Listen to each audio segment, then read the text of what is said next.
I also want to take a little time to talk about your story this week. So Sara's beat for several years now has basically been the military-industrial complex.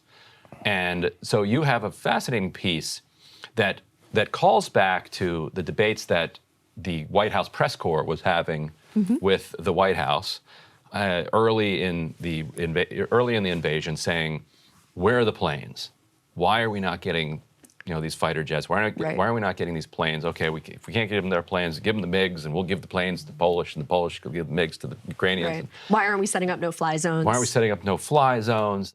Zelensky and other Ukrainian officials have made so clear that what they believe they need the most is more warplanes and fighter jets. So why is the U.S. assessing something different?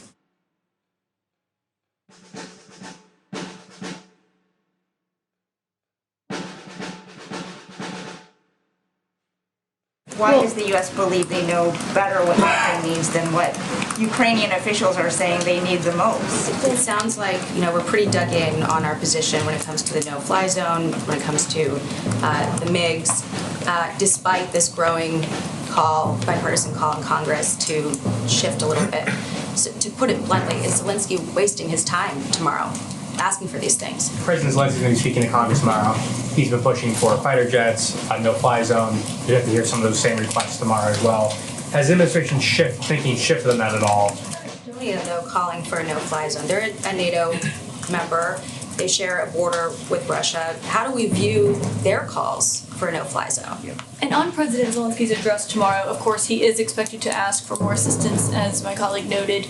A lot of the U.S. positions on that haven't changed, as you just said, when it comes to the no-fly zone. But on the aircraft specifically, the Pentagon said last week that Secretary Austin said they do not support the transfer of additional fighter aircraft at this time.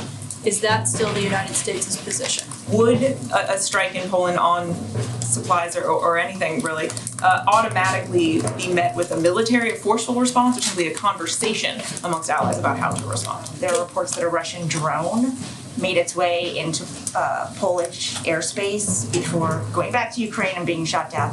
Does a drone into Poland count? Former ambassador to Ukraine, Maria Ivanovich, has been quite outspoken recently, and she said we need to mitigate risk, but it's also true that not taking greater action comes with a risk as well, because Putin is a bully and he only understands strength. Is the president showing enough strength against Putin? If Putin were to use chemical weapons, would it change the president's thinking when it comes to these MiGs, taking the no-fly zone off the table, but at least on this issue? Are you prepared? Can you give us any more details about what that threat means of severe consequences? The president obviously made the same threat last week. Is that purely economic consequences, or would there potentially be a military threat? The answer from the White House was constantly, we don't want American forces and Russian forces in direct combat because that could lead to nuclear war. That feels like a pretty uncontroversial Sure. You even had statement. Marco Rubio coming out and endorsing this, no-fly zone. And that line is somewhat being held. But so you have a piece this week about a push by the military-industrial complex with the support of some elements of our political structure to say, okay, we can't do planes, we can't do fighter jets, we can't do MiGs. What about these things that are basically fighter jets, but they're unmanned?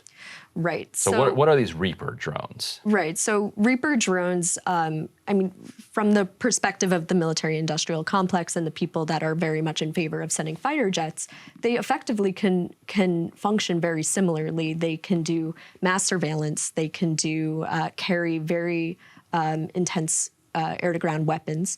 And so if we can't get manned fighter jets to Ukraine, maybe we can try to get unmanned fighter jets.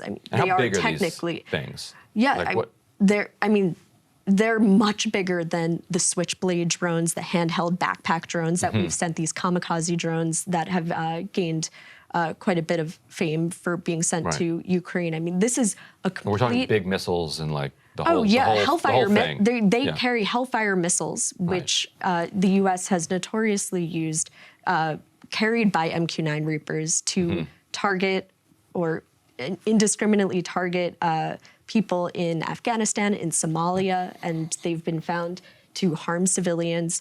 And now there's this effort to get them to Ukraine. And this would be a significant step up in the kinds of weapons that the U.S. has already sent and could be very provocative from the perspective of the Russians and potentially lead to that escalation that the Biden administration has been trying to avoid. And so there's no American pilot in the cockpit. It's an unmanned drone, obviously.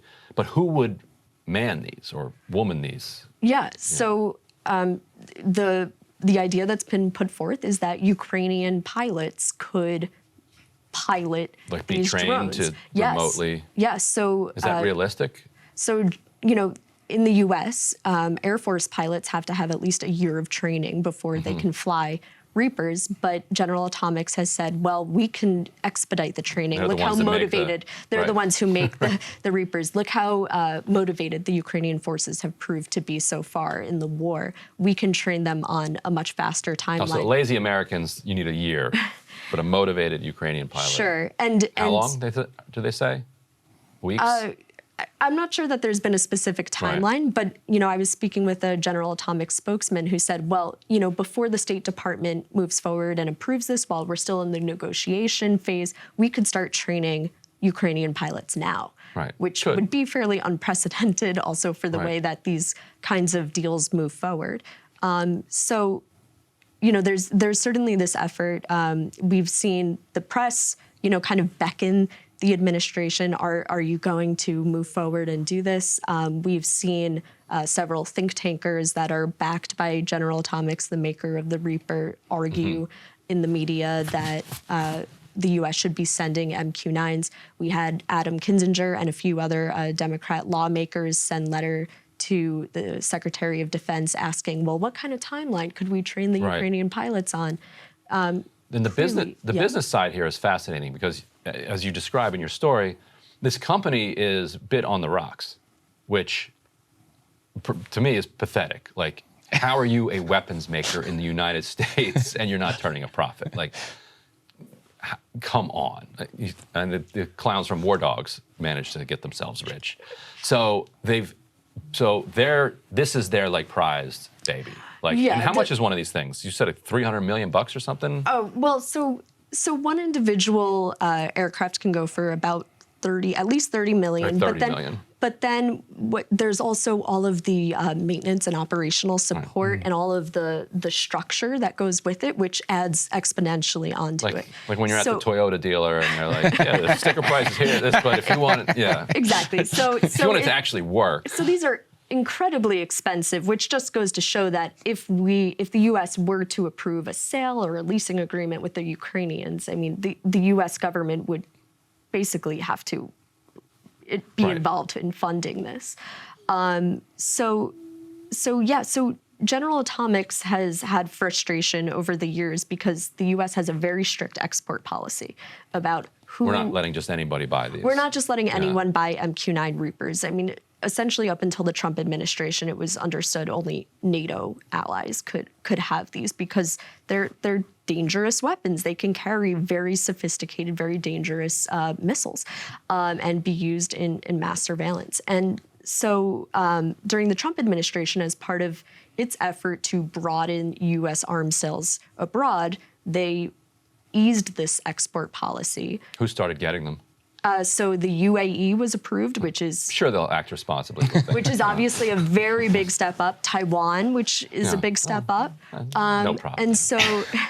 And so, General Atomics very much is in favor of continuing to allow more and more countries to access naturally, Sure. So, they see Lockheed Martin making a ton of money selling their fighter jets to all different countries abroad. Why shouldn't they have the ability? Right. And so there's this big fight going on the Hill and in the administration, this big lobbying effort to ease export policy to allow these exports to occur. So this question about whether this effort to allow the Ukrainians to have access to the MQ-9s is occurring within this broader effort to ease export policy. Which feels inevitable. The idea that you're going to create these massively expensive weapon systems and then you're going to restrict who you're going to sell them to. Obviously you should, but there's just so much pressure to push against that. And Ken, how does this fit into the reporting that you've done on kind of the arms sales and Middle East politics. Yeah, so in my reporting, I focus on what's called the ISR. It stands for,